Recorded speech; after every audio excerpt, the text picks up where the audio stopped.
Bonjour à tous, ici Gabriel Gélina pour le Guide de l'auto. Aujourd'hui, je vous propose de découvrir une McLaren d'exception. Ce n'est pas la Senna, mais c'est plutôt la toute nouvelle Elva.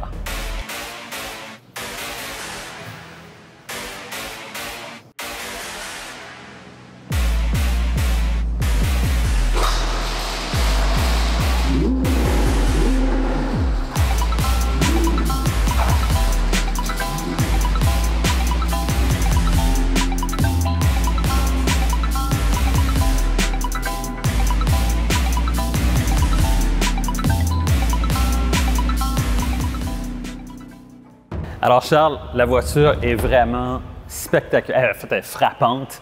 Déjà, la McLaren Senna, c'était tout un look, mais celle-ci, c'est vraiment exceptionnel. Effectivement, on est très privilégié de la voir, mais bien content de la montrer.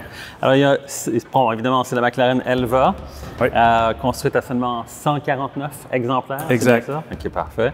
Et puis, on parle ici, évidemment, d'une voiture qui est élaborée sur une version modifiée de la structure en fibre de carbone de McLaren qui a déjà servi à d'autres modèles. Effectivement, toujours le même châssis en carbone, très important, qui est la signature de McLaren. Okay.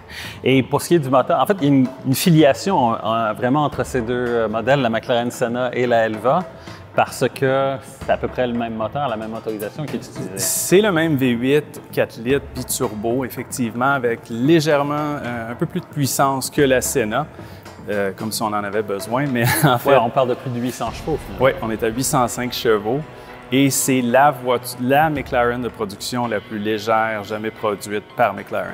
Oui, bien effectivement, vu qu'elle est dépourvue de toit, dépourvue d'un pare-brise, évidemment, c'est une deux places.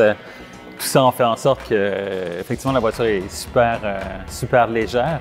Mais ce qui est vraiment frappant aussi, c'est le souci du détail Oui. quand on regarde la voiture pour la première fois, puis qu'on prend conscience du fait que, par exemple, la partie avant est réalisée d'une seule pièce. Il n'y a aucun joint ici de carrosserie.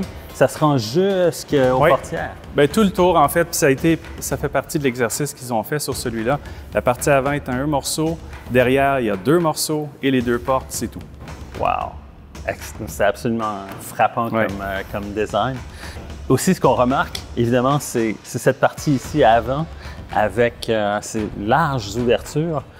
Mais ça, on croit comprendre que c'est pour agir comme une espèce de déflecteur d'air, justement, pour protéger les occupants de la voiture, vu qu'il n'y a pas de pare-brise. Exactement. En fait, c'est McLaren qui a développé ça pour pouvoir rouler, profiter du vent et sans avoir de mouches ou de petites roches. En fait, toute l'air qui est envoyé dans le pare-choc avant est envoyé et soufflé à haute pression, comme un effet de C.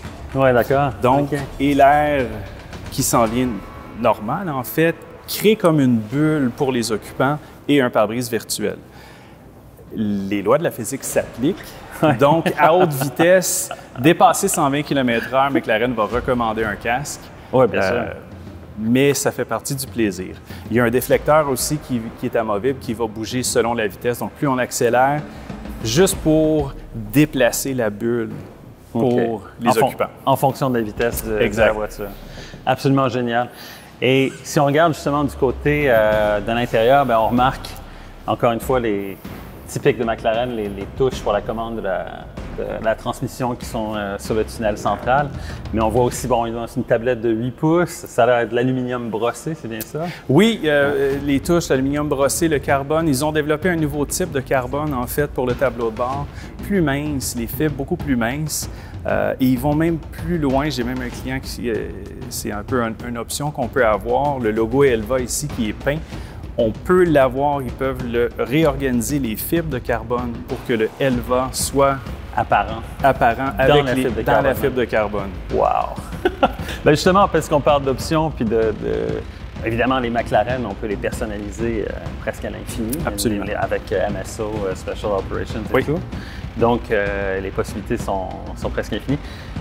Mais le prix de cette voiture-là, ce qu'on regarde en ce moment ici, ça vaut combien cette Elva? Celle-ci spécifique en dollars canadiens, on est à 2,5 millions. 2,5 millions. Pour une voiture qui est une éco-monde ou presque, parce qu'il va en avoir 149 seulement sur la planète. Exact, c'est vraiment... Wow. On remarque aussi, bon, évidemment, les sièges qui sont véritablement carbone. Le harnais ici aussi avec... harnais de sécurité si on va sur la piste, effectivement. Mais ce que McLaren a développé aussi pour le Elva, l'assise du siège est un peu plus court. OK, d'accord. Pour permettre un meilleur accès lorsqu'on va dans le véhicule. Donc, côté passager, on peut carrément se tenir debout en plein centre. Wow.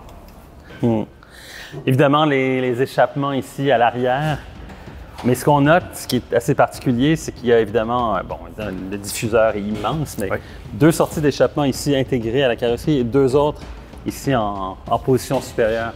Oui. Pourquoi est-ce qu'ils ont opté pour cet agencement-là? En fait, les deux échappements plus bas sont éloignés un de l'autre pour créer une tonalité plus basse. Okay. Le son qui va frapper sur l'asphalte pour donner un son encore plus de basse. Les deux en haut sont rapprochés pour donner une tonalité plus haute.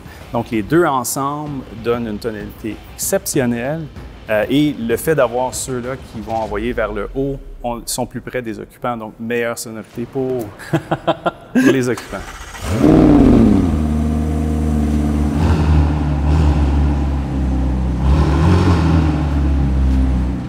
Même le pourtour ici a été profilé. Oui, bien en fait, c'est en titanium imprimé avec une imprimante 3D. Wow! Incroyable. Puis on voit aussi que le moteur, bon, évidemment, il est juste ici, en position centrale arrière, évidemment, mais il est illuminé aussi, je crois. Oui, lorsqu'on va vouloir accéder au véhicule, lorsqu'on va débarrer le véhicule, il y a une lumière qui va allumer juste pour le plaisir. Juste pour le plaisir de pouvoir, des yeux de pouvoir admirer la voiture, le moteur. Bien, elle est vraiment absolument spectaculaire.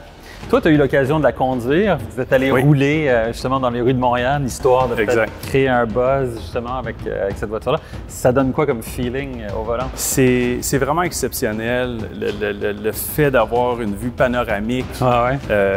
Puis c'est ce qui va m'avoir approché le plus d'une Formule 1. Ouais, en fait, le vent tu sais, avec un casque, 800 chevaux, 805 chevaux, le véhicule pèse 1140 kilos. Ça, c'est exceptionnel. C'est exceptionnel. Puis c'est ce qui s'approche le plus. Mais la précision de McLaren est toujours là. Puis finalement, le nom, je pense qu'il faut parler du nom, Elva. Oui. Parce que, bon, les gens vont peut-être se demander pourquoi cette voiture-là porte ce nom-là. Mais en fait, c'est un hommage à une des premières voitures de course que Bruce McLaren a conduit dans sa carrière. Bruce McLaren, qui est évidemment le fondateur de l'écurie qui porte son nom. Oui, Bruce McLaren, en fait, la MK1 qui a été développée dans les années 60, qui courait. Et puis, on retrouve, en fait, quelques particularités, en fait, avec la Elva. Les ailes bombées, lorsqu'on est assis dans le véhicule, on le voit bien, pour un hommage à la Elva. Wow! Écoute, c'est vraiment une voiture exceptionnelle, même pour McLaren. Ça sort de l'ordinaire. Alors, merci beaucoup de m'avoir permis de venir la filmer et de la découvrir avec toi aujourd'hui. Merci à vous.